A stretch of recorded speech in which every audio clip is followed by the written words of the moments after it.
Hi guys! Ayan ang aking finished product. First time ko pong nag-try magluto ng chicken pastil.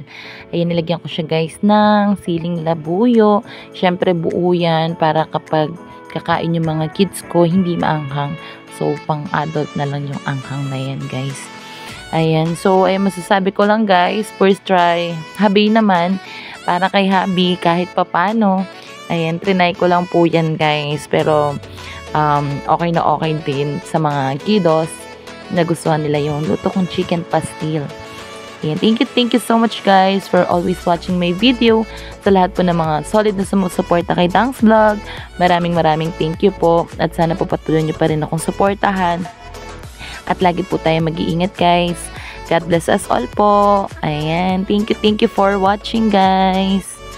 Mama Chup Chup! Bye!